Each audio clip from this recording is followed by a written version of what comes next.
এদিকে সারা দেশে রেল চলাচল বন্ধ থাকায় কোনো স্টেশন থেকেই ছাড়েনি ট্রেন। এতে চরম ভোগান্তিতে পড়েছেন যাত্রীরা। গন্তব্যে যেতে না পারায় রাজশাহীতে বিক্ষুব্ধ যাত্রীরা স্টেশনে বিক্ষোভ মিছিল এবং বিভিন্ন স্থানে ভাঙচুর চালায়। প্রতিনিধিদের পাঠানো তথ্য ও ছবিতে এস.এম. আশরাফের রিপোর্ট। চট্টগ্রামে রাত 12টার পর থেকে রেল স্টেশন থেকে ছেড়ে যায়নি কোনো ট্রেন।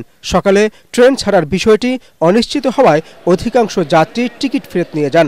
যাত্রী শূন্য হয়ে পড়েছে প্ল্যাটফর্ম। আন্দোলনকারীরা চট্টগ্রামের পাহাড়তল লোকেশ্বর প্রাঙ্গণে সকাল থেকে সমাবেশ করছেন। এ সময় তারা তাদের ন্যায্য দাবি মেনে নেয়ার আহ্বান জানান। 4.5 বছর আমাদের আন্দোলন চলতেছে।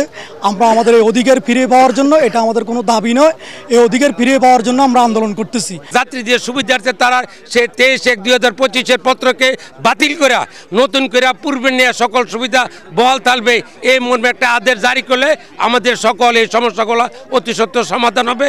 খুলনা থেকে ছেড়ে যাওয়া 11টি ট্রেন বন্ধ রয়েছে। প্রতিদিন এখান থেকে প্রায় 5000 যাত্রী বিভিন্ন রুটে যান। এদিন পরিবার পরিজন নিয়ে স্টেশনে এসে বিপাকে পড়েন তারা। এতে যাত্রীরা ক্ষোভ প্রকাশ করেন। জনগণের তো আসলে এখানে অনেক ভোগান্তি, এই জিনিসটা তো অনেক আগে জানানো উচিত ছিল আমাদেরকে, বা মেসেজ দেওয়া উচিত ছিল, তাহলে আমরা বাসের বিকল্প ব্যবস্থা করতে পারতাম। মেডিকেল কলেজে পড়ি, ওখানে আমার আর্জেন্ট পরীক্ষায় যাওয়া লাগতো। আর এখানে সব ধরনেরই বন্ধু আছে, আমার অনলাইন টিকিট কাটা আছে। এখন তারা বলতেছে যে রিফান্ডের বিষয়ে কিছু জানা যাচ্ছে না, যাইতে পারতেছি না। এখন বাস করতেছি, বাসও পাইতেছি না। এখন একটা বিভিন্ন সমস্যা বিচার করছি।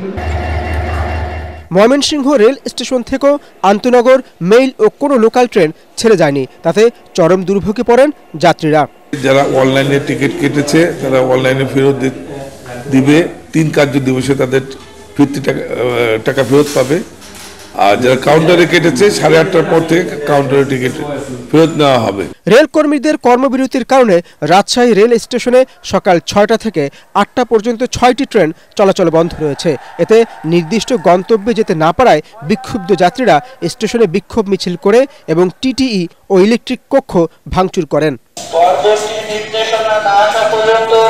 বেতনের সাথে রানিং অ্যালাউন্স যোগ করে পেনশন ও আনুতোষিক সুবিধা দেওয়ার বিষয়ে জটিলতা নিরসন না হওয়ায় সারা দেশের মতো নীলফামারীতেও কর্মবিরতি পালন করছেন রেলওয়ে রানিং স্টাফরা।